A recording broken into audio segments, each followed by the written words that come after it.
మళ్ళీ 11 లక్షల కోట్ల అప్పు చేయడానికి సిద్ధమా? మళ్ళీ రాష్ట్రాన్ని మొత్తం నాశనం చేయడానికి సిద్ధమా? మెగా డిఎస్సి 23,000 ఉద్యోగాలు ఇస్తామన్నారు, మళ్ళీ దగా డిఎస్సి ఇచ్చారే, మళ్ళీ ఇంకో దగా డిఎస్సి ఇవ్వడానికి సిద్ధమా? దేనికి సిద్ధమన్నా? రైతులను మళ్ళీ ముంచడానికి సిద్ధమా? మద్యపాన నిషేధం అన్నారే, మళ్ళీ ప్రజలను ఆడవాళ్ళని ముంచడానికి సిద్ధమా? దేనికి సిద్ధమన్నా? చెప్పన్నా. సొంత నీ చెల్లి అడుగుతుంది, ఎవరు అడగట్లా. గతంలో 2019 ఎన్నికల ప్రచారంలో షర్మిల గారు కూడా ఒక భాగం, నీతో పాటు ఆవిడ కూడా ప్రచారం చేశారు. నీ గెలుపుకి ఒక రకంగా ఆవిడ కూడా ఒక కారణమే. నువ్వెంత కష్టపడ్డావో నీకంటే ఎక్కువ షర్మిల గారు కష్టపడ్డారు. నువ్వు ఇచ్చిన మాట, నువ్వు చెప్పిన హామీ, నువ్వు మాట్లాడిన ప్రతి మాట కూడా మాకంటే ఎక్కువ ఆవిడకి తెలుసు. ఆవిడ కూడా ప్రచారం చేసింది నీ తరపునే. ఇవాళ ఆవిడే అడుగుతుంది, ఏమైంది పోలవరం, ఏమైంది ప్రత్యేక హోదా, ఏమైంది మద్యపాన నిషేధం, ఏమైంది? దేనికి సిద్ధం అయ్యా నువ్వు? ఏం చేసావని చెప్పేసి సిద్ధం అని చెప్పి తిరుగుతున్నావు అని చెప్పేసి నీ సొంత చెల్లి అడుగుతుంది. ఒక్కసారి సమాధానం చెప్పు. సమాధానం చెప్తే బాగుంటుంది. ఎందుకు ప్రస్తావించట్లా?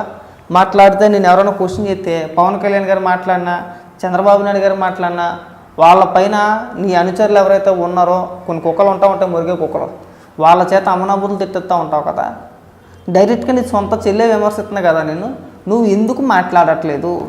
మాట్లాడు. జనరల్గా పవన్ కళ్యాణ్ గారిని ఉద్దేశించి 3 పెళ్ళిళ్ళు, కార్లను మారుతాని చెప్పేసి మాట్లాడతావు కదా. పోనీ అలాగైనా సరే మాట్లాడు. సొంత చెల్లె కదా చెప్పించి కొట్టుద్దానా? ఏనా ఎందుకు సమాధానం చెప్పట్లా అసలు నువ్వు? అంటే పవన్ కళ్యాణ్ గారు విమర్శిస్తే ఒకలాగా, నీ సొంత చెల్లి విమర్శిస్తే ఒకలాగా. అంటే కింద మీ కార్యకర్తల చేత అమనాబుద్ధులు తిట్టించేస్తున్నావు, అది వేరే విషయం. కానీ నీ నోటంట ఇగో షర్మిల దుష్ప్రచారం చేస్తుంది అనే ఒక్క మాట ఎందుకు చెప్పలేకపోతున్నావు? షర్మిల అడిగే ప్రశ్నలకు ఎందుకు సమాధానం చెప్పలేకపోతున్నావు?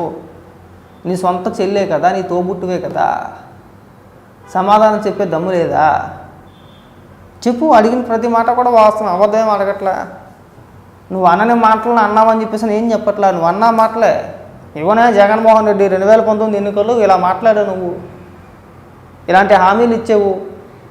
నువ్వు హామీ ఇచ్చిన ప్రతి మాట కూడా ఇదిగో దానికి సమాధానం చెప్పు అని చెప్పి నీ సొంత చెల్లి అడుగుతుంది. నీకు దమ్ము ఉంటే ముందు దానికి సమాధానం చెప్పు. షర్మిల ఏకి పడేస్తుంది, నేను ఉతికి ఆరేస్తుంది అక్కడ. షర్మిల ప్రచారం చూస్తావు అంటే ఖచ్చితంగా కడపలో నువ్వు గెలిచేది కష్టమే అన్న. పులివెందుల్లో నువ్వు గెలిచేది కష్టం. కడప ఎంపీ సీటు గెలవరు, పులివెందుల్లో నువ్వు కూడా గెలవవు. అది బాగా గుర్తుపెట్టుకో. ఎప్పటికైనా సరే షర్మిల అడిగిన ప్రశ్నలకి సమాధానం చెప్పాల్సింది బాధ్యత నీ పైన ఉంది. ఖచ్చితంగా నువ్వు చెప్పాలి.